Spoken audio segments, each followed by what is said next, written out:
order in 2018. Yeah. And that's when we partnered with Matt Barnes. The story goes that the basketball players were on a group chat talking about sending flowers.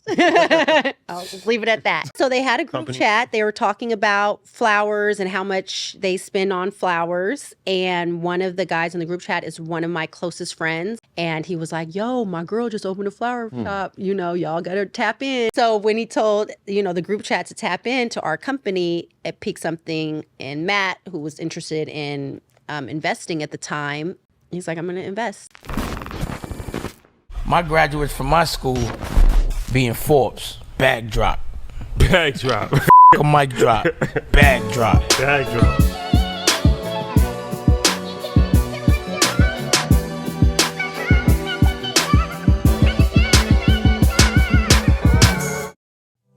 Money. It comes with a lot of questions, and Fidelity can help you get answers. Visit fidelity.com/blackwealth to learn more. All right, guys, welcome back, EYL. This is actually going to be an episode and a conversation that we've never had before, which is very, very exciting. Yeah. We got introduced through a good friend of ours, Joy Taylor. Alumni. Shout out to Joy Taylor. Shout out to Joy. She's an alumni, and she just got a new show, so Shout out to her. congratulations. Yes. Congratulations. Speak. Huh? I think that's the name of the show. Speak? That's the name of the show? Yeah. Speak. Dope, dope. So Itika, Oldwine Grimble, and her husband, Brian Grimble. So we got introduced to Itika first. And Joy was telling me, she was like, I got somebody that you got to meet. She has to be on your show. I'm like, all right, whatever you say. Let us eat this dinner first. So she introduced us, and he's like, yeah, I got a black-owned floral company, and we sell flowers. So I'm like, all right, well, let's set it up. It was pretty easy, right? It was very easy, surprisingly. It's like, am I going to show up? Somebody's there. But not because, you know, it's one of these things where I never even thought about that before. Of course, everybody has, you know, purchased roses at one point in time, whether it's for Valentine's Day, whether it's an anniversary, whether you did something very toxic and get back on good grace. So, you know, everybody has done the flower thing. Not only roses, there's tulips, there's daisies, no assortment. Mm-hmm. God knows his flowers. I am impressed. You must buy flowers. I don't want to get in your business. He must be shopping a lot. Earn your love. Coming That's soon. a fact. But I never really thought about it being a business until I was introduced to you, and I'm like, oh yeah, obviously it is a business. Mm-hmm. So people are making money from it. But there's a lot of different things that go into it, from picking the flowers, from the gardening aspect of it, to managing it, delivery. So this is an interesting conversation, and it's always good to have conversations with a couple. Thank you. Husband and wife dynamic. Very Out to that dynamic. Very important. Welcome to the club. I'm sure you've been part of it for a while. Thank you. Members only. It's very important that we highlight Black love, but especially when it's in a business format, because it's important and it's not easy, I'm sure. But that's a whole different dynamic within itself. So first and foremost, welcome. Thank you for having us. Thank you so much for having us. This is going to be legendary. Not only is it the first time we've ever spoken about the floral business, but I know there's a fragrance business too. There is a fragrance. So there's two businesses inside of this that we have never spoken about. So there's going to be a lot of information. I got a lot of questions because I'm like, damn, it's fragrance. Okay. It's a lot. Okay. Yeah, so we're going to get into it. So we're going to open the minds to the people today. So before we get into that, I want to get into the backstory a little bit. You used to work for Oprah. I used to work for Oprah Winfrey. Very legendary. The Oprah. Person. The Oprah Winfrey, yeah. I'm sure you picked up a lot of game. How did that come about, and what were your responsibilities in her organization? So it came about, honestly, just the power of the word, right? So when I was in college, I told my girlfriends, I'm going to work for Oprah. And they're like, okay. And I moved to Chicago. I went to University of Chicago for grad school. So it's after UCLA. And this was back in the day. I'm 42 years old. So just put that out there. I'm about to just tell putting you guys. Just putting it there. So I was in Chicago. I wanted to work for Oprah. And I was like, oh, well, I'll get an internship. I'm a college student. I'll get an internship. And I literally printed out the application, wrote, you know, who I was, mailed it in, and waited at home because I didn't have a cell phone. And they called me and invited me to come in and interview. And then by the time I got home, they had left a voicemail and they hired me as an intern. And at that time, I always say there was Oprah before the car show, Tom Cruise jumped on the couch, and after Tom Cruise jumped on the couch. Legendary moment. It changed everything. It changed everything. Nothing was right? the same. Nothing. It is a true story. And the car show was also one of those moments. And I believe. Oh, you get a car, you get a car? You get a car. Both of those shows happened like within a couple months span. So I was an intern pre Tom jumping on the couch and the car show. And so it was a production company, kind of like this, right? A little bigger. She had a studio that was like a warehouse size.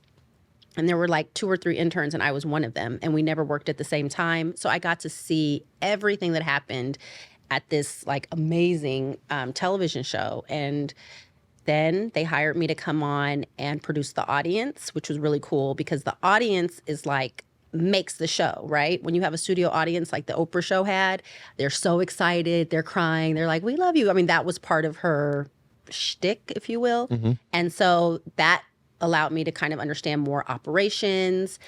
But what I do love about work or having that experience of working with the Oprah show is that it was all women.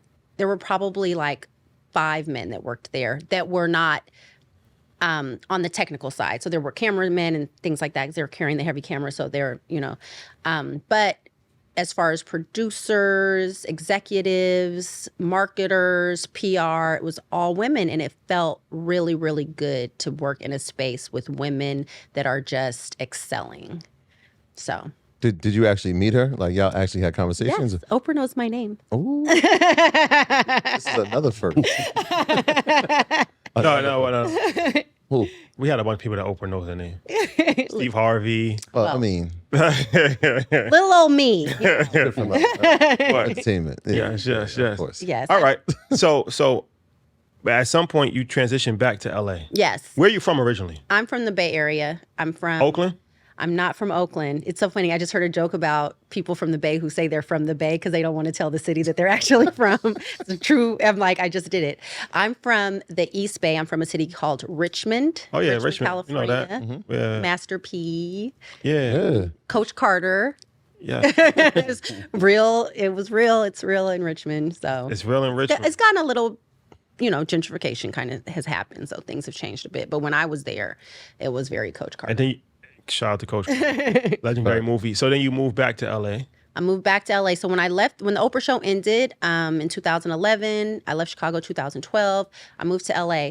When I moved to LA, I was coming from a marketing position at the Oprah show. So I kind of transitioned and went into different departments, which I really liked having that experience because I didn't have to leave the company. I could go into different departments and learn.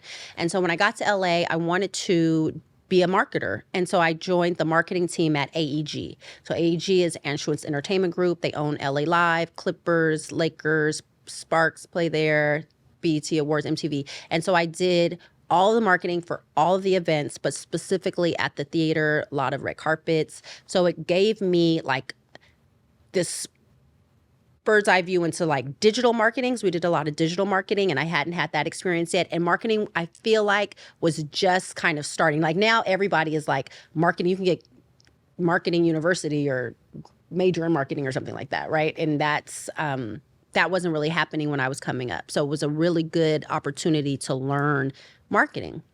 When did you guys meet? Yeah, let's go there. We met, we actually have mutual friends from Chicago. Mm-hmm. So I have a best friend and a best girlfriend who have been together since college. We all went to college together. And they went to Chicago when they left Xavier University in New Orleans. And in Chicago, Itika was part of their friend group. When I worked for Oprah. And so when I visited Chicago, we all hung out. Yeah. But we met and we weren't in a space to date. No. So we met, then life happened, and then we reconnected like maybe 8 years later. About 8 or 9 years later. Yeah. I was too turned up. He was turned up, but he was, we were in relationships. It just didn't work out. I have not paid my taxes. He was definitely too turned up. I was like, you got to bring it down, bro. So about 2017. Then we reconnected in 2016. But he had been like popping in and out of my DMs. But so once we started talking, I was looking through like my Facebook messages, and I had like a hello from him a few times, like hi, hello, every like 7 months. These things into existence. Hey. Yeah. Exactly. They got ignored, so don't do that, guys. Well, it worked out in the end. So you get to LA, right? Obviously, the Oprah show ends. Harpo Studios is still existing, but the Oprah show ends. What gets you inspired to get into the floral space? Because I know, like 2017, this baby comes to life. I know you guys are probably like at this point now dating, but you're about to become an entrepreneur in a different sense. So, like, what sparked that? So before I started working in flowers, in between my floral career and working at AEG, I became a marketer, and I had my own marketing company, right? So I had little clients. And one of my clients was the in-house florist at the Four Seasons on Doheny. And so I'm like, okay, yeah, I can market you your floral company. Sure. In my head, I could market anything, right? So I can market this floral company. But in real life, I didn't know the first thing about floral design, floral companies, the business, anything. So I walk into this space in the basement of the Four Seasons, and I see this wonderful workshop. I mean, these floral designers were creating, when you go into the lobby and you see all the big, like, Casablanca lily arrangements, hydrangea arrangements, they were designing and they were getting along and laughing, and it was just such a great feeling. And I was like, oh, this is interesting. Like, I've never thought about how the flowers actually landed in the vases in this beautiful way. And I fell in love with the industry while I was working to market this company. So let's get into this conversation. All right. So what's the first steps to start the floral business? And did you have a brick and mortar right away, or no? When you say, okay, I want to start a business, what's the first steps that you took? Well, one of the first steps I took was that I left. The company was called Eric Buterbaugh. I left Eric Buterbaugh and I started looking for a job. And my husband said, wait, real quick. Let's talk about this. He's like, how much revenue did this company make a month? And outside, I spent a lot of time there. He spent when we were dating. And it wasn't like a little flower shop. They were doing like you name it. Flower walls, like all the things, even before like the biggest Instagram. of the big A-list celebrities. And I just knew it was lucrative. Because flowers, also keep in mind, you can buy them for a fifth of what you can sell them for. No. And when she left the company and she was doing resumes, I really don't believe in working for anybody. Like, I've been a trader since I was 21 years old. And she said the guy was doing like $5 million a year in revenue. And that's when I was like, we should open a flower shop. And I felt like all of the clients knew Itika because he was kind of the owner and he wasn't that visual anymore. And she didn't want to go after his clients and go that route, but she did agree to try it. Yeah. So what I did know was everything that it took to run a flower shop. So I knew where to buy the flowers from, who the wholesalers were, where to get the vases from. I knew the talented designers. I knew the drivers. So I knew all of the moving parts. And then all I had to do literally was send a few texts, call a few people. And literally we started our flower business in the kitchen of our apartment. And it was like scrappy. Like, there would be buckets and scissors and petals. And I got a website. We built a website for, a nominal price, whatever. And I just started using my, marketing skills, sending out email blasts, creating a social media page. And I had to hire designers because I didn't know how to design at the time. I'm self-taught. My husband's self-taught. He learned how to design.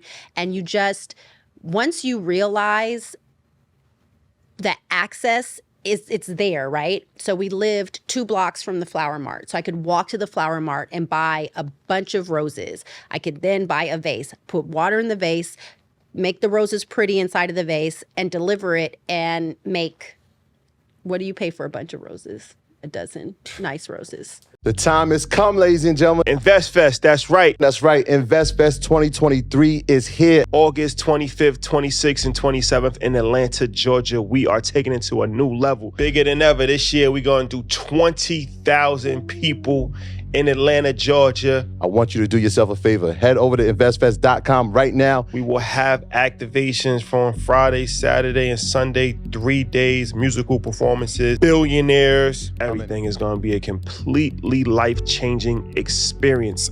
Vendor marketplace, food truck village, you know how we do. Don't wait. Don't hesitate. Head over now. 150? There you go. So, And then do that like 10 times a day. so you said something. All right. So let's get back to this.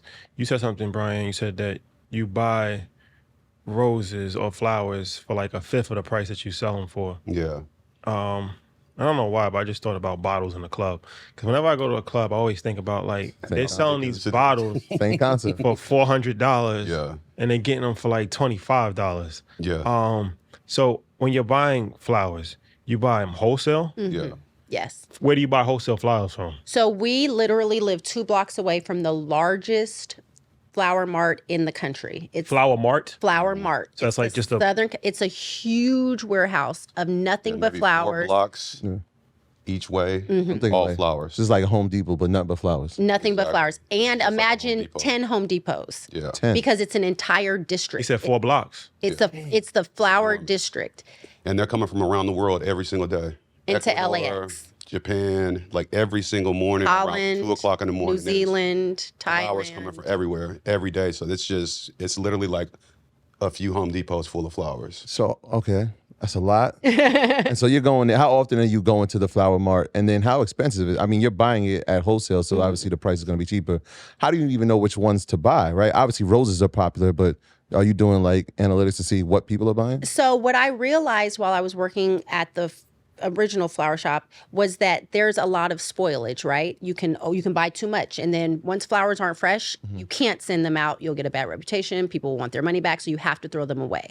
So he was doing a lot of that. He was throwing away a lot of flowers. Like, I couldn't afford to do that. So I still to this day, and we've been in business since 2017, I take in my orders the night before or before 9 a.m. the same day, and then we do the buy. So then we go and buy. So if we sold 5 tulip arrangements, then we have to go buy tulips. If we sold arrangements that include peonies and roses, we have to go buy those. So for the most part, we buy everything that we need the same day, and that's kind of built into our operation because you'll lose money. So that makes sense. So you don't buy until you have an order. Don't buy until I have an Yeah. order.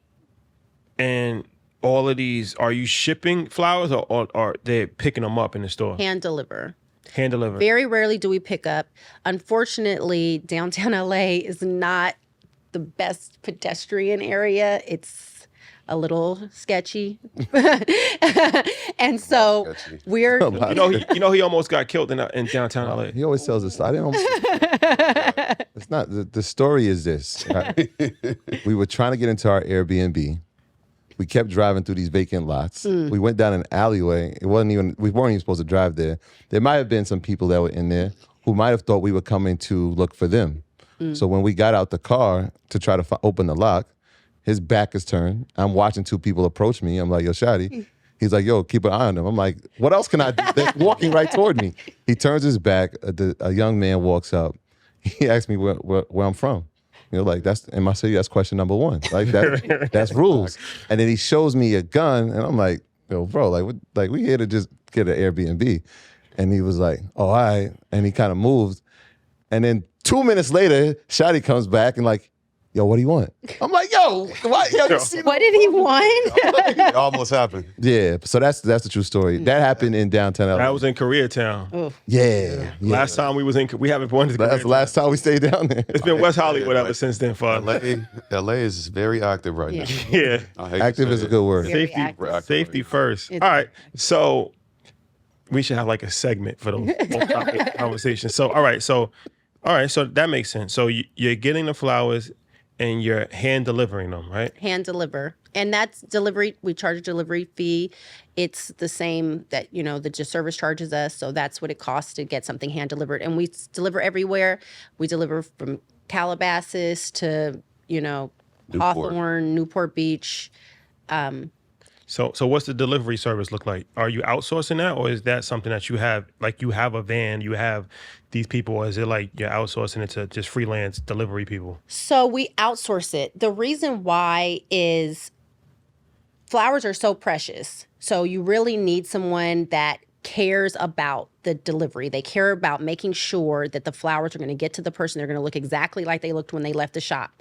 And there are about 3 services that are very good at that. And so we use those services. So you're designing for a bunch of people. Are you still doing it out of the house, or is it now like a studio? Because these Fast forward. I'm assuming like some of these orders are huge, right? If we're putting it inside a hotel, that's gonna be tough for me to do in my living room. Yes. So we have expanded. So we have built a business that we now have. Our clients are Carolina Herrera, Valentino, Issa Rae, Vanessa Anderson. Issa Rae's publicist orders from us all the time. Beyonce and Jay-Z, Amazon, Netflix, Facebook, and all of these people on any given day need flowers. Sometimes it's for a wedding, other times it's for a store opening. And so we opened our brick and mortar in 2018. Yeah. And that's when we partnered with Matt Barnes. And he was looking, shout out to Matt Barnes. He was looking to invest in small businesses, specifically Black businesses. And the story goes that the basketball players were on a group chat talking about sending flowers. I'll just leave it at that. It only makes sense. And It only makes sense.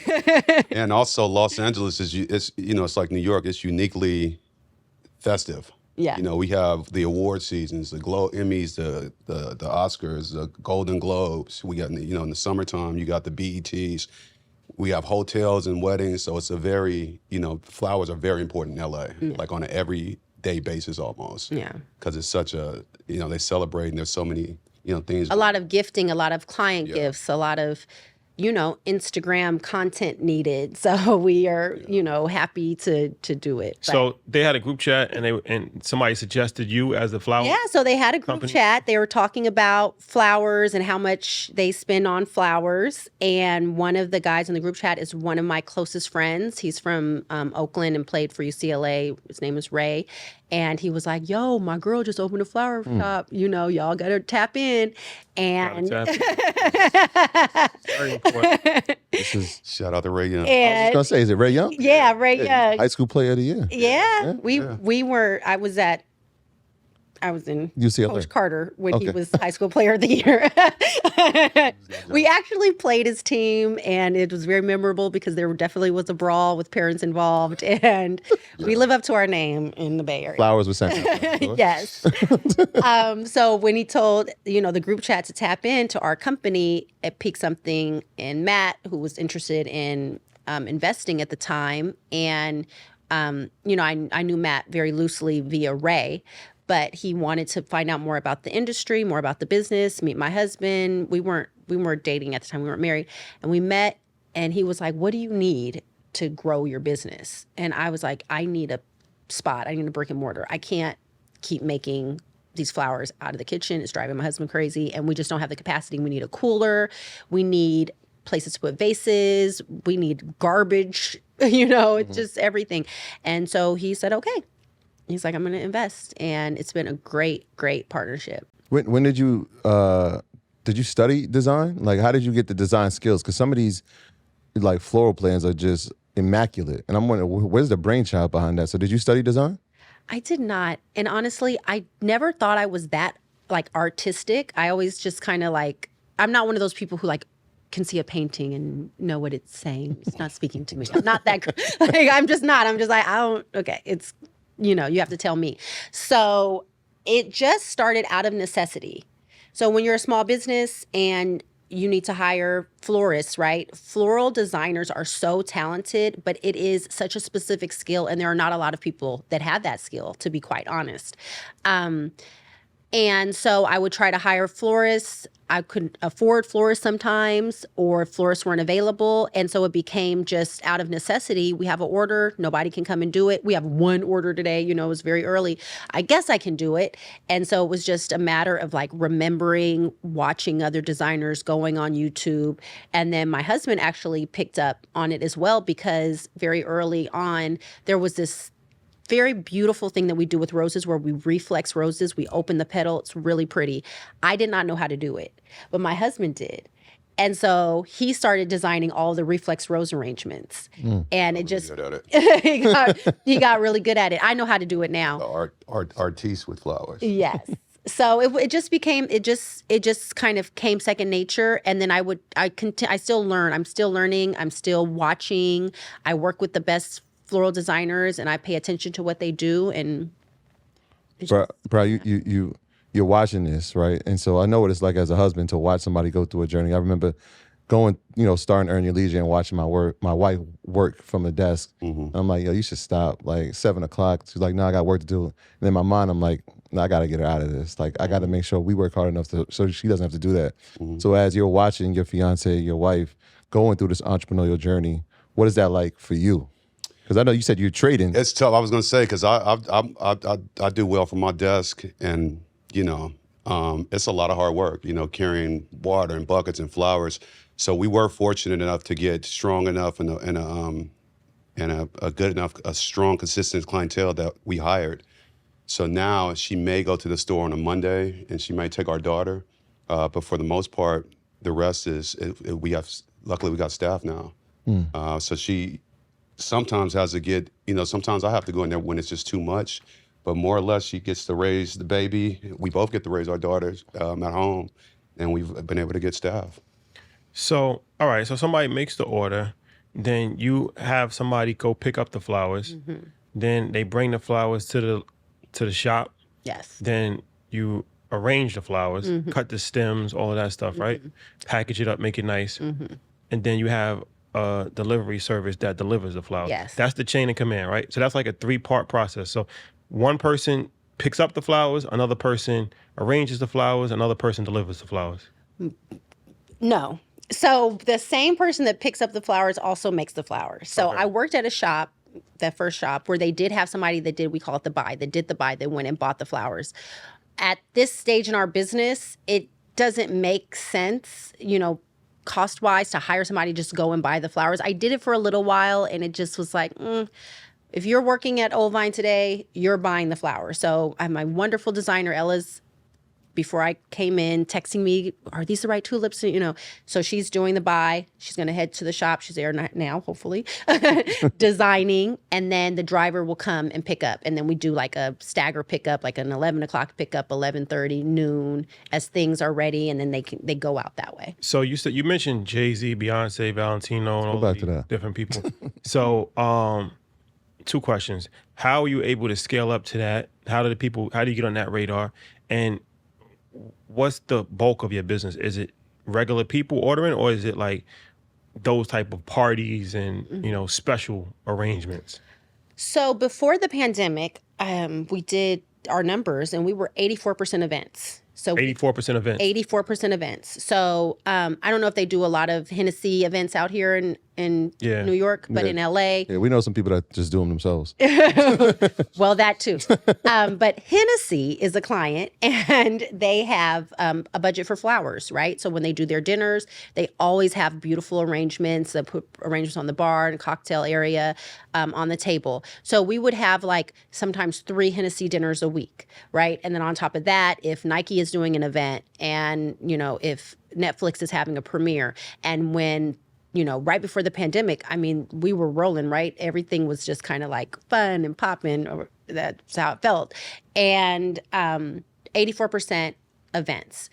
And then when the pandemic hit, everything gets shut down, and we had to pivot. And so our pivot was, look, we make beautiful arrangements that you can send to your mom because you can't see her because you're isolated, or you're, not able to take your wife on vacation this year, but you're going to send her $2,000 worth of flowers because that's how much it would cost to take her to Cabo. So we've been able to convince people to do that, right? The other thing is, and to use us, and then it's really word of mouth. And it's also, I believe, a very, very big part of our success is supporting Black business. People want to support Black business. If they find out that I'm Black owned, they almost certainly are going to buy from me if they're looking to buy from a Black owned company, or if they were going to buy somewhere else, but they find out I'm Black owned, they're like, oh no, I want to spend my money, with a Black owned business, a woman owned business. And they're not necessarily Black people doing this exclusively, right? It's also corporations that want to say, hey, we're supporting this Black owned business. So that's allowed us to get some of these corporate dollars in because of their very pointed need or want to support Black owned, woman owned small businesses. Is there a number, as far as a corporate budget for floral arrangements? Is there an average that corporations will pay to have a type of arrangement like that? You know what? It really depends. Like a lot of the thing about it is I feel like a lot of people call with their number. Okay. It's not like, I feel like a lot of our clients are like, I want to spend $600 and that's it. Or I want to spend $1,000. Or I want to spend $2,000. More or less, it works that way than people searching online to spend $100 in the way our business runs. Yeah. So people typically call us with a budget. Yeah. And we work from that budget. All right. Earners, what's going on? Listen, EYLU is relaunching, revamping, retooling. That's right, we're creating a new educational experience that's more expansive. Shawty, tell them what we got. Yes, 2023. We got a lot in store, a lot planned for you guys. So you know that EYLU already includes monthly financial planning calls with me, book club calls with Troy, real estate calls with MG the Mortgage Guy, access to the home buying blueprint, Volume 1 and Volume 2. Part of the revamp will include 27 local chapters from across the United States, live interactive teaching, hands-on, not just pre-recorded videos, plus 15 brand new curriculums. The biggest just got bigger. So if I'm calling, I'm like, I got $3,000 to spend, and then you tell me what I can do with the $3,000? Okay, and $3,000 is usually, for a small event. Arrangements, I would say we're in the luxury floral business, right? So we're not 1-800-Flowers, we're not Conroy's, you're not getting, something from Whole Foods or Trader Joe's, although I love Whole Foods and Trader Joe's flowers. I tell people all the time, if you just need something really quickly, go to Whole Foods or Trader Joe's. Mm-hmm. So in the luxury business, you're not only paying for this roses, you're paying for these beautifully designed specialty roses that we're going to assure you are going to last and be wow. So most people know that they're going to spend upwards of $150, I would say that. And then you kind of go from there. $150? Yeah. And up. Oh, that's not bad. No, it's not bad. So if I wanted to throw a dope party or a wedding and, I'm Beyonce, money's no object. You don't have to say how much Beyonce spent. I'm just using her as an example. How much is that? How much is an extravagant vibe? Well, I'll say this. I did a baby shower recently. Beautiful. I believe the groom was an NBA player, and they probably spent $15K. 15,000. Yeah. And it was gorgeous. It was really nice. White roses all over the place. White. It was a baby shower, so they wanted pinks and blues and baby's breath and long garlands. I mean, it was wow. It was wow. But a Beyonce, because of their, where they are, they may spend $40,000. 40, 60. I mean, the hanging chandeliers that you see at their Rock Nation party. I mean, that's another. You did the Rock Nation party? We did not do Rock Nation. Honestly, that is another. I'm speaking into existence. Just like I got here, just like I got to Oprah. We have been trying to get Rock Nation. There was a pandemic, so I understand. It only makes sense. Gotta do it. The thing about LA is that I just was saying this a couple months ago. I was in LA and it was a Wednesday, and we were at some party. I forget, and I was telling my friend, I'm like, LA is a place where every single day there's a party, and there's parties for.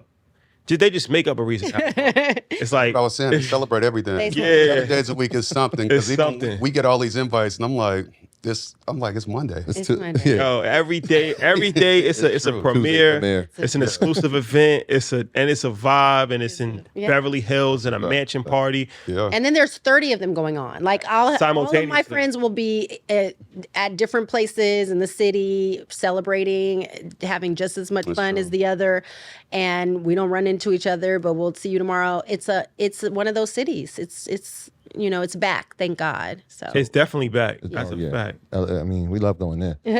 I'm so happy. One of the things is that you have the brick and mortar, but you have the delivery. And so I'm assuming that most deliveries happen in like, I guess it would be the tri-state, but like in the LA location. Yeah. So LA is right hub, but then we will deliver to what you will call the South Bay. So like Palos Verdes, Manhattan Beach, Redondo Beach, like the beach cities, we'll deliver there. We'll deliver to the Valley, Van Nuys, Burbank, Porter Ranch, Calabasas.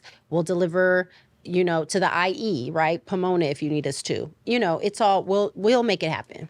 You brought up one other thing. You said if you want to get flowers, you said you can go to some other places on a daily, right? Like, so like weekly, as part of our supermarket shopping, flowers come with that. Okay. And so I'm wondering if there is a subscription. There is. There is subscription. So they can actually have it every week then. Yes. So one of our very favorite clients is Angela Rye. So she gets a weekly Shout out to delivery. her. And she's been extremely supportive of my business. We met because we were hired to do flowers, I think, for 2 events that she had. And then she kind of circled back because she wanted plants. So we also do plants. So we can, you know, it's something that we got into during the pandemic because so many people were spending time in the house and they want air purifying plants, or they just wanted like a plant pet just for, you know, something to do, like water this thing once a day. It's did something today. And so we really got into like the plant business. And so we put a bunch of bird of paradise in Angela's backyard, and we've done plants throughout her home, and we do weekly subscriptions with her. So, all right, what is the best flower? Like, because flowers die. So when somebody's looking to buy flowers, what should they be buying? That's a good question. It's interesting. It's really, I think, your aesthetic, and just know that it's not going to last, right? The flower is dead when you bought it. Once it's clipped, it's dead. It's just how long can it stay in that beautiful space that it's in right now. So I would say, you know, shockingly enough, people love sunflowers, but sunflowers last like 2 to 3 days and they're gone. Same with hydrangea. Tulips last a really long time. You mentioned tulips. Tulips last a really long time. I love tulips because they also continue to grow. It's so weird. If you cut a tulip and you put it in water and put it like maybe under a ledge, in like 2 days, it would have hit the top of the ledge like the shelf, because the stem continues to grow in the water. Just, you know, fun fact. But I'm like being a flower nerd right now. But yeah, you just should know that the flower is going to be there for like 5 days, and then you have to buy another flower. It definitely depends. If you're somebody like me, like I run on AC, like the house is always kind of chilly. That's not good for most flowers. Yeah. If you got a dark, you know, Orchids some people is have not homes and high rises that don't get sunlight. That's not good. So it's your aesthetic too. Like if you don't have a lot of lighting, we might recommend succulents or something like that. But it's how your house is set up too. And this is, so you're only in LA. We're only in LA. So we created this fragrance, which we haven't talked about yet. Oh, we're getting there. We're getting there. Because we are only in LA. We've tried to branch out. We actually went and did some we checked out some spaces in Oakland, because Oakland is like, do you guys spend a lot of time in Oakland? No, we went Been there a few times. twice. It is really changing. I mean, I grew up like not being able to get off the BART train on like certain BART stations, like you got to pass through Oakland. And now Oakland is just kind of this, there's just a new feeling. It's like Brooklyn. And so we were looking to expand into the Bay. We looked at some locations in Oakland, and it just didn't make sense, because at the end of the day, I hate to say it, part of the effect of the success, and I don't hate to say it because I kind of do, but it's true, is us, right? And so it's like we can't be in Oakland and in LA and in New York, even though we would like to. So it's like, how do we recreate what Oldvine is in LA without actually being there? So I think that's what. Yeah. So that's the inspiration for Oldvine Fragrances? That was the inspiration for Oldvine Fragrance. We wanted a way to kind of ship our flowers to people that weren't in LA, weren't in the LA area. And we also got approached by someone from Firmenich, which is the world's like premier scent maker. So they make all the beautiful scents that you smell, from the Gucci's, the Tom Fords, the Chanel's, all that. They have the noses.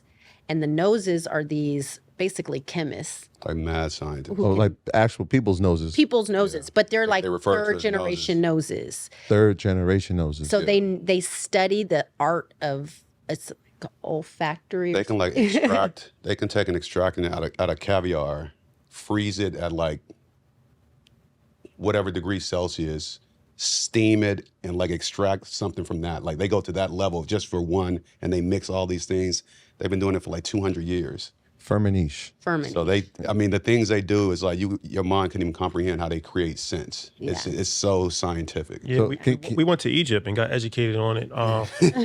They was actually telling us that the Parisians stole everything from Egypt, and they was like the Egyptian sense is more natural Wow. than the Parisians. There's more chemicals involved, but they was like, it was a whole story that they gave us, but they were saying when the Europeans came to Egypt, they pretty much took everything and they brought it back. So he was like, even a lot of the scents that are famous from Paris actually come from Egypt. Wow.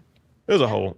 No, situation. it's a very. I'm just learning what I know so far about scent making and the noses, and obviously, France is known for this industry. This is where you go, but hey, that makes perfect sense. Can you talk about the process? Because I know you said you want people to have the sense, Yeah. even if they come in the store. Can you talk about the process of incorporating like your story into the scent? Because I know that's a process too. It is a process. So we worked with this amazing company called Crossover to help develop the brand story for Oldvine Fragrance. And I wanted to kind of go back to my roots from the Bay, and I wanted to feel like I was back home. I wanted to be reminded of like the low fog, the water, the golden hills. Wanted to be reminded of my grandmother and her like putting on her perfume for church and kind of that whole thing. And so I feel like we got that. So our scent is called Meadow Bloom, and it has my grandmother's favorite flowers, orchid. So it has vanilla orchid. I love vanilla, it's sweet. And water lily, lily of the valley. And we have 2 candles, Find Your Zen and Bridal Bouquet. And Find Your Zen is more woodsy, oaky. It has basil. And Bridal Bouquet, that's the one with the lily of the valley, because lily of the valley is a very popular flower that classically is supposed to be in every bride's bouquet. And these noses, like, they got it. Like, the scents are incredible. Amazing. So you sat down with them, you tell them what you want. Mm-hmm. They put together a concoction of different stuff. Yeah. Yeah. And you have a fragrance. Yep. You trademark that? Yeah. Yeah. You were in charge of the trademarks. Did it, right? Trademark for sure. And we were initially supposed to go to France and do it all in person, But it but was with the pandemic. pandemic, so we ended up having to work with the noses and a lot of shipping, and that was a nightmare because of The all the distribution chain was all messed up, all the and logistics. everything was coming from everywhere. We created the package, bottles, same glassmaker as Baccarat. We picked the paper. They had to send us the paper so we could fill it and look at the colors. I mean, we did everything when it came to packaging that would reflect this luxury fragrance. So How long was the process to do all that? Over a year. Yeah, it was about a year. So, like, because the reason why I asked about the trademark, because they have like Tom Ford, but they always have knockoff of the same fragrance. So when you trademark it, you have like a pattern on the smell, on the No. you have a pattern on You have a like pattern on the Oldvine On the bottle. Oldvine bottle. But On the the bottle. smell, which is why they can kind of recreate the scent, because it's very hard to patent a scent. They could do something a little different, but it'll still smell the same. Okay. That's the complication. I'm sure there is something out of respect, maybe these larger brands, they're not going to make a scent that smells similar. But there's like like Sheen or Fashion Nova, right? There's like Sheen and Fashion Novas of the fragrance world, and there's really nothing you can do about it. So from a marketing standpoint, obviously you have the brick and mortar, but for the fragrance, how are we marketing that? Is it in stores or is it like online only, or do you see it like, hey, we're gonna have it in Sephora one day? So this world, this fragrance world that we've gotten ourselves into, it's very interesting. So as you can imagine, it's very gate kept, right? Yeah. It's like the cost for entry and all the things, it ain't easy. So basically what we started doing was calling smaller boutiques, smaller brick and mortars that we felt like we were aligned with, and trying to get just a few wholesale, right? 10, 12, and just see how it does. And we actually came on with a store called Beauty Bees, and it's a Black-owned, like beauty supply, but elevated in the Valley. And her name is, she's Chris Middleton's sister. We're all like the basketball players, right? Small fraternity. So her name, so her name is Bree, and so she got us into her story. So that was awesome. But we've tried to call, just on the phones. Like, we're a new company, we're Black owned, we're a small business. We work with Firmenich, and it's not, you know what I mean? It's just you're trying to knock right on all these doors. Going to a larger store like Sephora and Ulta, it sounds good, right? It sounds good. But are they, once we get on the shelf, is it going to sell? Are they going to push us? Are people, especially at our price point, going to say, oh, I want to get this, not compared, and then compare it to something over here that might be a little cheaper, maybe they've heard of. Oh no, instead I'll go with that. So that gets a little tricky, especially if they don't do, like pay up front. What is that? Well, we're trying to keep it ours not so much exclusive, but a high quality. And when you go to those companies, because they buy in so much bulk, all of the margins come down. So you're really trying to sell a ton of fragrance just to make, a fraction of what you could even possibly make. But, some people, that's their mentality, because they can basically kick back and let everything just load on the shelves and things like that. And then some people, if you believe in your product and want to keep it kind of like a little bit more exclusive, which I believe that's the route we're trying to go. So when y'all was sitting down and trying to create the profit margins, because fragrances, they range, right? Like you could buy Creed, and that's almost $1,000. You could buy Ralph Lauren, right? And that could be like $100. So like when you're creating it, obviously it's still a liquid, right? Obviously you're paying for packaging and all those Everything's things. paid. Everything, it gets rolled into the price. Yes. And so how did you create the profit margins and say, all right, this is the price point we need to be at? So it was two-part. We worked with someone that is in the business, and they know kind of this is the price that people will pay, and then this is the price where people get uncomfortable, but they'll pay, and then this is the price where no. No line. So we decided to price Nadia. Yeah, Nadia and Tennille. So we decided to put it where we felt comfortable that people would pay for a luxury item. But we don't want to make them, say, I can't do it. It's just How much is it? So we're at $230, and you get a 4 ounce, a little less than 4 ounce. It's perfume, not cologne, right? It's an EDP, Eau de Parfum, and it's for men and women, and we may have some for you guys. What's That makes us exclusive. what's EDP? So EDP is the concentration, so it's strong. So it's not perfume or cologne. No, it's Eau de Parfum. So it's I don't know what's the difference between an EDT. That's a unisex. Because it's EDT. EDT is an Eau de Toilette. So that's what we're talking about. So you could call it cologne if you want. I could call it perfume, but it's technically an EDP or an EDT. Okay. Yeah. Yeah, and it is unisex. Yeah. It's unisex. Okay. I know it's a lot. It's so much. We're both learning all of this. We're like, what did we get ourselves into? Well, the thing that I like about, we interviewed a restaurant owner from Baltimore early on our journey. Shout out to Derek. And he was talking about, they always say the average millionaire has 7 streams of income. And a lot of times people get discouraged because they think that's like 7 jobs or 7 different businesses. But really, you just have to focus on one thing and then have multiple streams from there. So it's like, all right, the flower seems like that's the main thing, but now you have plants. Yes. That's another division of that, right? Now you have the perfume. That's another division of that. So you can do consulting. You can, And the other thing is our candles. The candles are the thing we can't keep enough. Candles. Like, I don't care if we get 1,000 candles, they're gone. Yeah. So the candles are outpacing everything. Like our candles, we cannot keep enough candles. I want to talk about the candles too, but gosh, I keep on. Yeah, no. So it's like, so now it's all in line of one, and you can actually use one to sell another. Yes. Yeah. So, loyal customers that might be buying flowers, you can somehow weave in the fragrance as part of that. And now they might start buying the fragrance because they're already familiar with your brand. And we have apparel. My husband created some hoodies and hats and They'll sell like hotcakes too. yeah. And people like to Instagram, like his boys will post. They're not going to post flowers necessarily, but they will post. They will post not?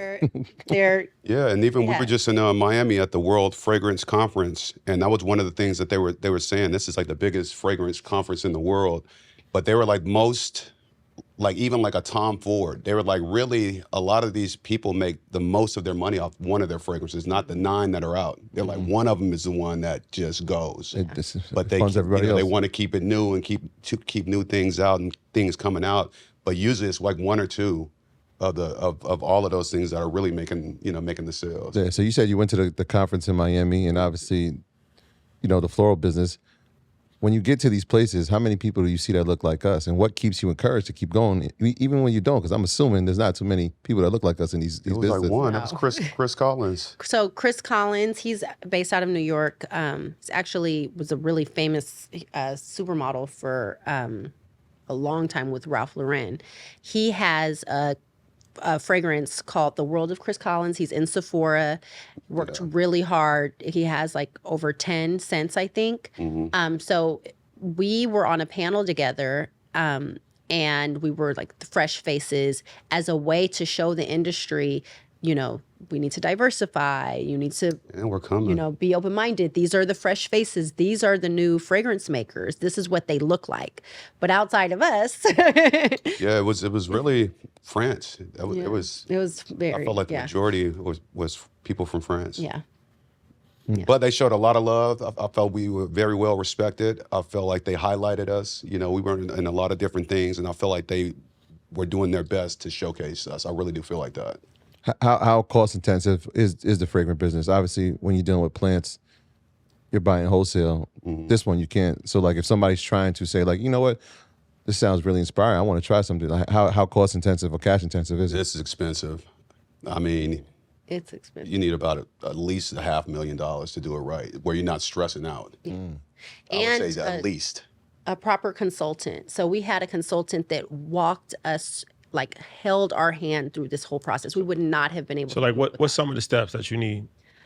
Well, this woman she's done this for so many people, and a lot of people are really successful. Like they're at Saks and Neiman's right now. So one of the blessings that we had is we had somebody that wanted to partner us that knew all the ins and outs. Like these are the bottle makers in France that you want, or in Italy that you want. Or in China. These 3. Yeah. Or you can get the expensive things, or you can get the same type of thing in China, and these are the people that I recommend. This is the kind of paper you want with this kind of product. You don't want to it's like every single thing. Your logo should be metallic because it's going to come off of the pearl. She knew everything. So we were able to get like the best crash course that I don't even know how we got it. So And for us, it was like, these were all of her contacts because she wanted, this is someone that was around back when Itika was at the flower shop before Oldvine. And she kind of peeped Itika's whole journey through Oldvine, and she contacted us. So we were just fortunate enough to have someone that's in this industry, like literally walk us to the well.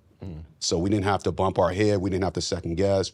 Because had we not had her, We wouldn't it have would have known been where to almost start. impossible to do. Yeah. We would not have known where to start. And we certainly wouldn't have had a relationship with Firmenich. Yeah. So what's the candle situation looking like? The candles are doing well. So people love candles, right? People love candles. You walk into any man's house, any woman's house, it smells good. You have them in the bathroom. I was just at my girlfriend's house this morning. I lit her candles. I was like, she had a candle called Harlem. I was like, this is pretty. And they're very high end. I mean, the candles, we sold thousands of candles. The candles they do really well. People really love the candles. Candles are great. Gifts, candles, and our candles have a smell. Like when you smell our candle, it doesn't have to be lit. We could literally open the box and the whole room. What is that? So it's a great candle. You buying the candles wholesale too?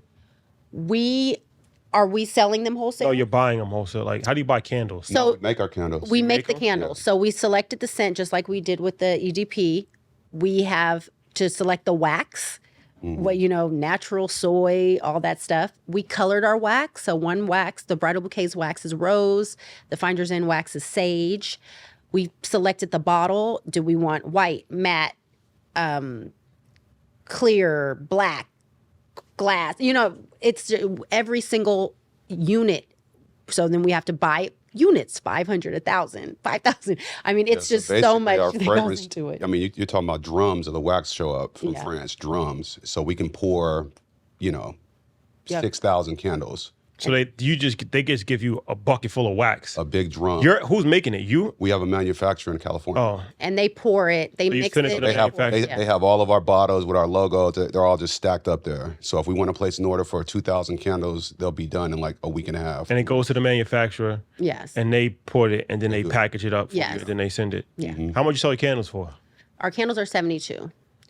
So we're up there with like the Le Labos and the Byredos and those guys. And like I said, we did a little analysis. We're like, this is what, you can Market get research. Yankee, exactly. You can get a Yankee Doodle candle for 14 from CVS or Dwayne Reed, or you can get, Le Labo for 75. I'm not sure if it might be more than that. So we decided that based on the product, we're definitely in the 70-ish range. So we went with 72 because it felt like safe. 72. Yeah. So that's 3 businesses right there. I know you're trading all day. We don't really have couples on here too often. How was that managing all that? Obviously, y'all are parents. So how was that for you? Like, how often are you seeing? You're like, sounds pretty time consuming.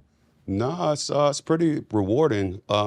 Like I said, our headquarters are at home, so a lot of Itika's work is on our computer. Our nanny's there with the baby. I'm on my computer, and because we're all in downtown, we kind of can jump out and get these things done.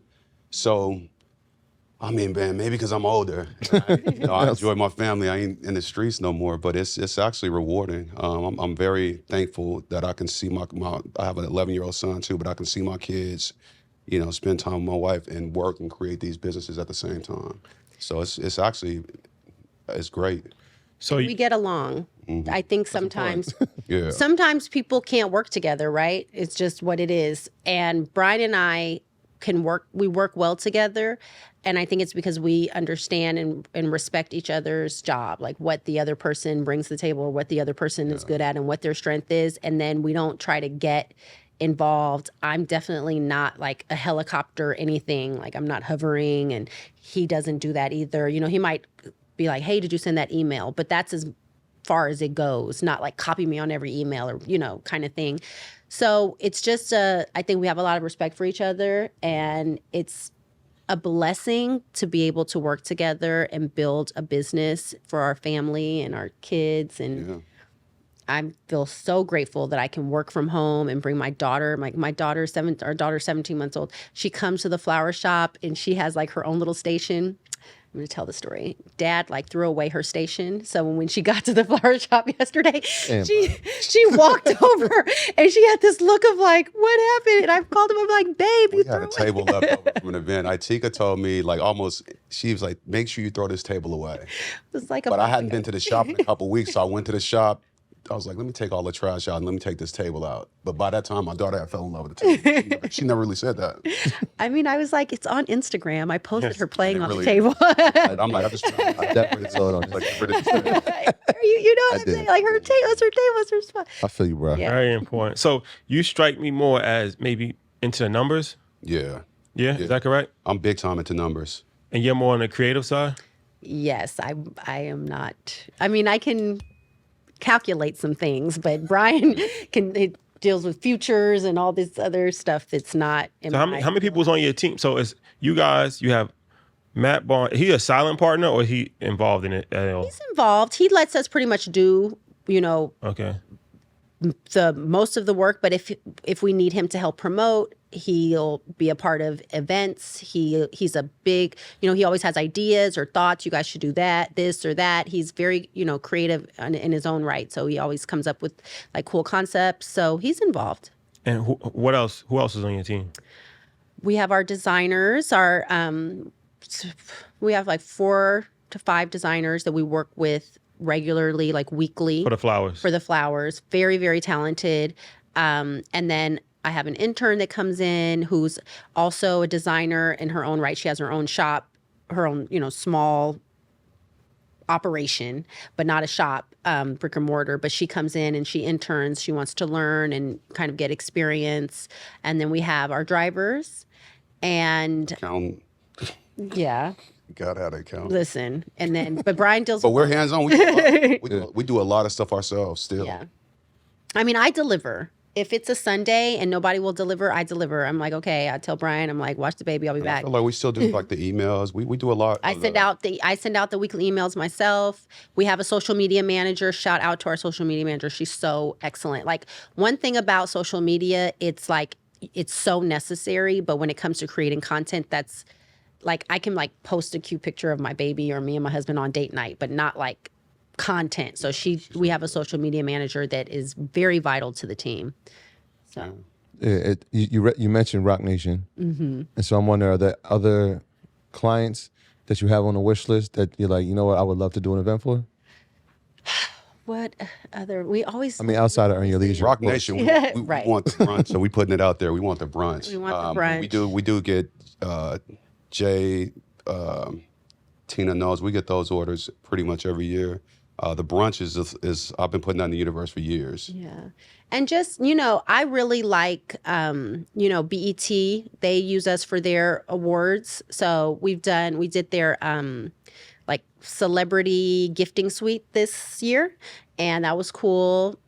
Would love to do the awards. I would love to do, the Grammys, the Oscars, the Emmys, you see the red carpet and all the flowers. Like, that's next. So you have the flower business, you have the fragrance business, plants, the candles, And apparel. and the merch. Yes, the merch. What's the, like, if you had a pie chart of 100, like, what's the percentage breakdown as far as like revenue and attention, like, into the whole framework? Well, are we also including your finance? No. No. Just OldVine? Just OldVine. Okay. OldVine, how do I say it?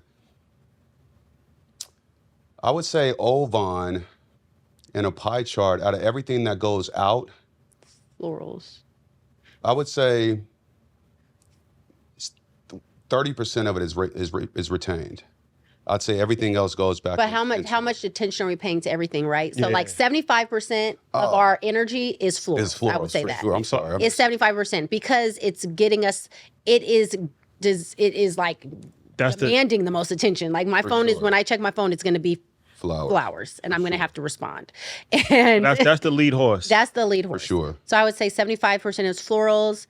I would aim to give more attention to fragrance, but I'm going to start. We worked with a great PR team the past couple months, and so I've kind of like been a little less hands-on because I've kind of let them take the lead, but I'm going to have to get back on there. So I definitely would like to spend more time with fragrance. But right now, I would say 75% is florals, and then the merch kind of sells itself.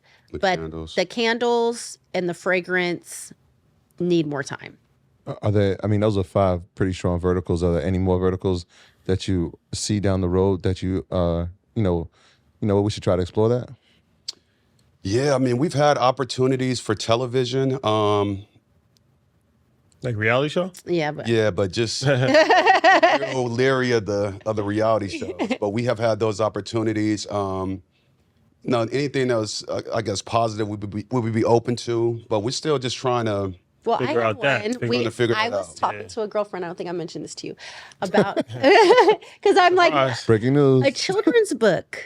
So I have a very creative girlfriend, and we like talk shop about work, and she's in marketing, and she's just like, gosh, you should do a children's book for Noah with and teaching people about flowers, because does that exist? I don't know.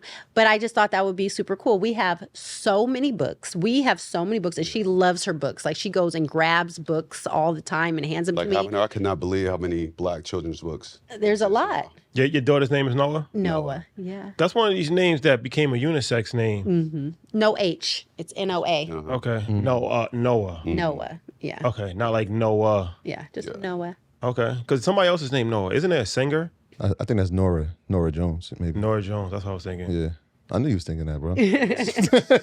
Okay. Noah has become popular though. It is. It's more. I feel like it's popular with age though. Yeah. Yeah. Well, with the H, Yeah, that's the always H for popular. sure. Okay. That's a beautiful name.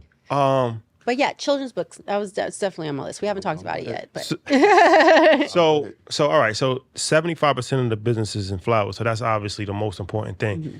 But you haven't expanded that. So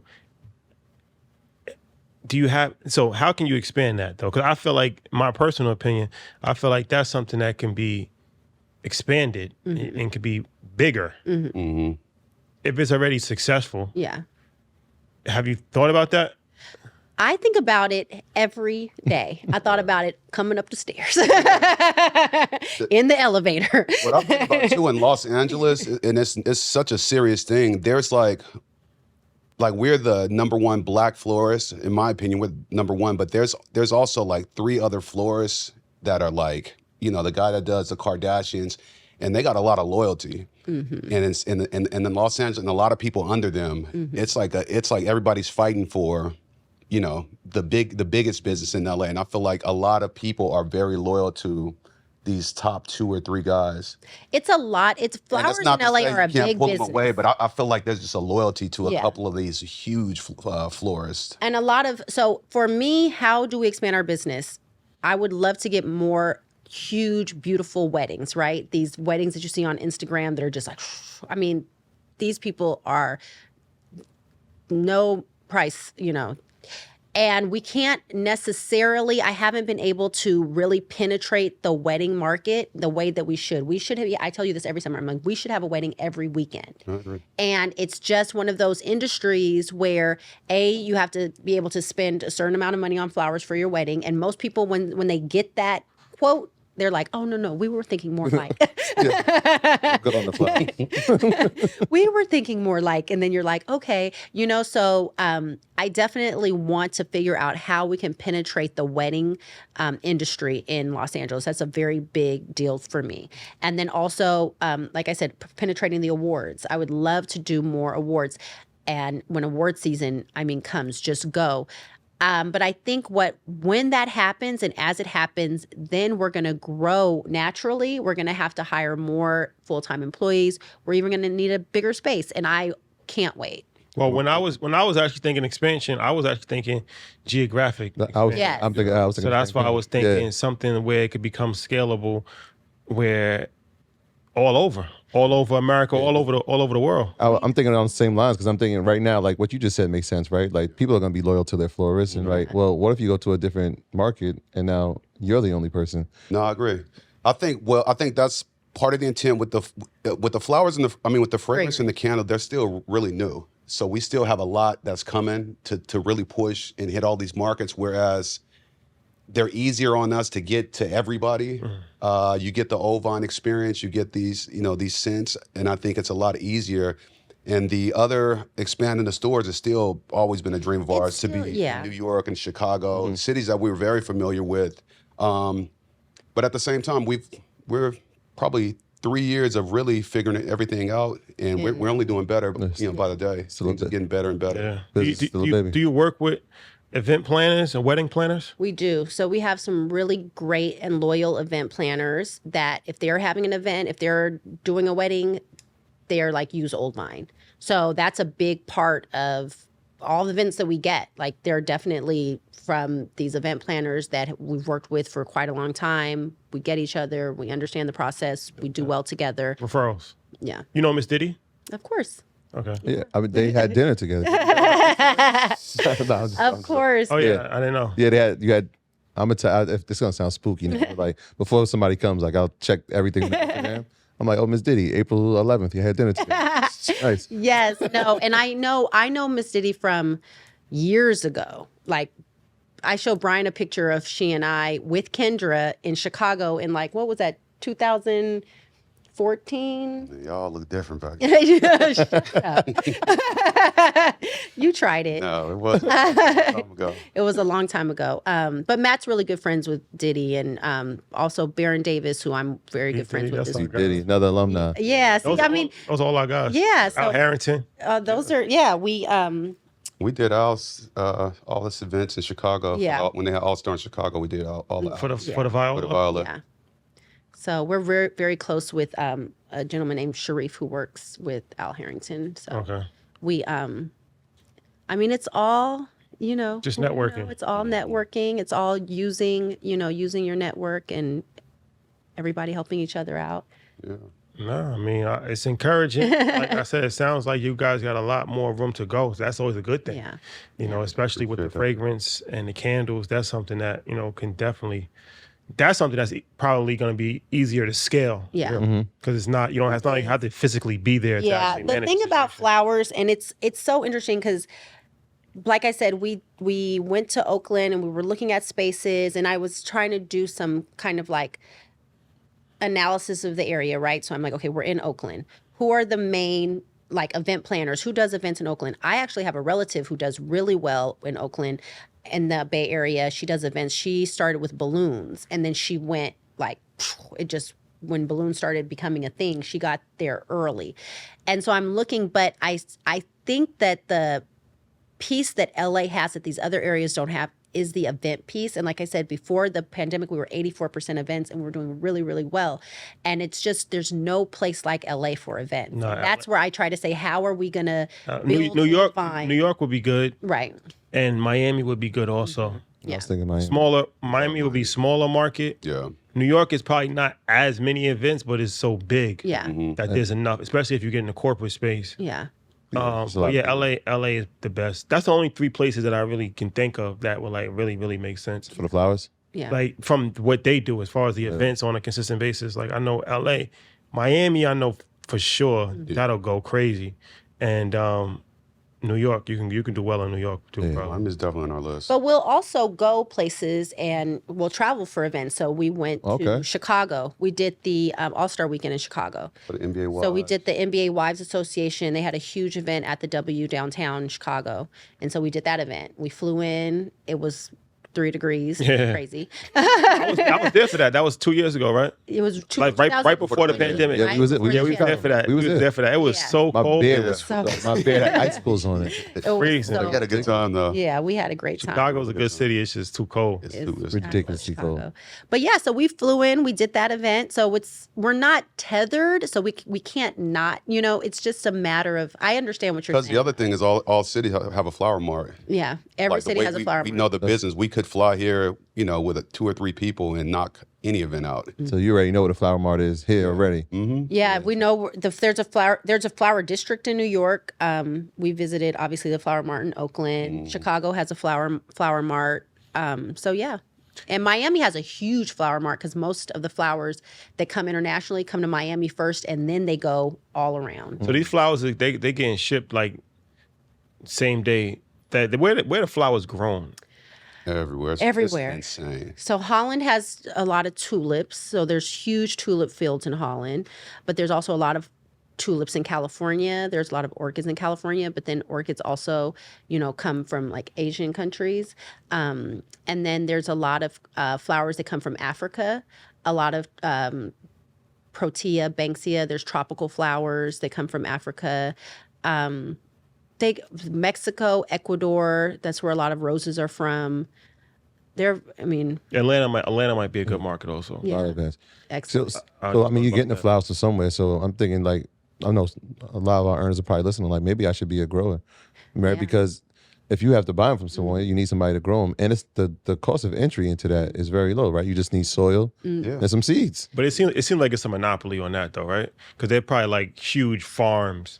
Huge farms, I mean, I just think you would have to learn how to preserve. preserve and, That's the key. and to scale on the I think somebody could wipe out your crop like with one purchase. Yeah. Well, that happened during the These people pandemic. these people have been doing this forever. Like when they, It's like a farmer. Yeah. Like it's kind of hard to just start a mom and pop farm. Right. When you got, industrial farms with thousands of acres. The interesting thing is my mom is always talking to me about doing wholesale. She's like, why aren't you wholesaling your own flowers? And I'm like, I can't even wrap my mind around that. Relax. But she's very, very adamant about the fact that I should be a wholesaler and a flower designer. And the wholesalers that I know, I mean, this industry, it's bananas. Like they're like, the flowers are coming from here and they're going to the airport and they're getting it. and the wholesale business Stuck in it's tough for them. Arizona. Those guys be Yeah. stressed out day in, Stressed day out. out. Like it's like wheeling and dealing, and Because these flowers are they dying. get it from the source. They get it Yeah. from the source, Then but they gotta- that stop when it gets to them is stressful Yeah. because they got to sell all this stuff before it goes bad. It's like Frank The people Lucas. coming in there negotiating, and everybody else got them down the street for it. It's really stressful for those The guys. good old dollar flower. They are all stressed out. Like I think they're great. I love my wholesalers, but they're all stressed out. But then there's new flowers that don't die. Like they last a year. Preserved roses. Yeah, I was just thinking that. Yeah. That's crazy. They what's the deal with that? What are they putting? Chemicals in those? Obviously. Yes. Yeah. So there is a process, the preservation process. I don't know how they do it, but they preserve these roses. They became popular, I think, because the Kardashians started posting them, and then it just became a thing. There are companies, we do them. I don't love to do them because I like working with live natural florals, but people like them because it's kind of like I don't have to put water in them. They're not going to die. I'm not going to throw them away. They'll be here for another year or two. They're decorative. Yeah, they're decorative. Yeah, They're decorative. I ordered I won't say the company, but I ordered them and they sit right in the front. You never have to touch Yeah. them. Really nice. Yeah. So I mean, is that if you did? I mean, you said it's rare that you do, but if you did, would that be a situation where that could travel across the country because now it's preserved and it could get to New York? Or is it like, you know what, that's too stressful. I'm not trying to do it. Brian it would takes have me as to a guy be- that don't want no Yeah, stress. it would have to be the proper package. It would have to be the I right do it, a lot of packaging, stress. right? Yeah. And we I haven't just figured think, that one out. I mean, we've visited that a few times. We just never really locked down on that. Yeah. I mean, I think it's also a passion, right? And so it's like you can do something, but it's like, do you love doing it? Do I love putting these little preserved roses in this box? Not necessarily. So I'll do it if you want me to, but I'm not gonna ask you to. I had a friend of mine who needed it. Flowers always come in handy. They're always they're the remedy yes. from any type of mistake or celebration. And it's big Apparently. And decorative. and decorative. It's true. Yeah, for sure. Well, thank you guys. Thank you. What would you like to tell people before you leave? Any new products, or what's your website? What's your Instagram handles? All that stuff. So our website is oldvineflorals.com. We have hundreds of designs on our site, so you can see what we do. Obviously, if you want to order, you can order from the website. Only delivering to the greater Los Angeles area. We're also on social media. All our handles are at Oldvine Florals. If you're ever in DTLA, we're at 132 West 7th Street. We're in the Fashion District in downtown LA, and we're just 2 blocks from the Flower Mart. And we are working on some new scents, some new candles. Yeah. We're really loving the response that we're getting with our candles and our EDP, OldVine Fragrance. Yeah, Oldvine Fragrance. OldVineFragrance.com is the website. And on all socials, it's at OldVine Fragrance. There you have it, ladies and gentlemen. Thank you, guys. Thank you. all Thank you. Good. When you're in LA, We will be there. We coming by the store. Please. We coming. Please. get an assortment. We'll get all our Bruin friends together. It'll be a little reunion. Yeah, for sure. Definitely. Troy, housekeeping items? Yeah, shout out to everybody on patreon.com. Shout out to all our earners on EYL University. Shout out to everyone out there supporting our merch. You know, the growth has been tremendous. So shout out to all y'all. Thank you for rocking with us. Yes, we'll see you next week. Peace. Peace. My graduates from my school being Forbes, bag drop. Bag drop. A mic drop, bag drop. Bag drop.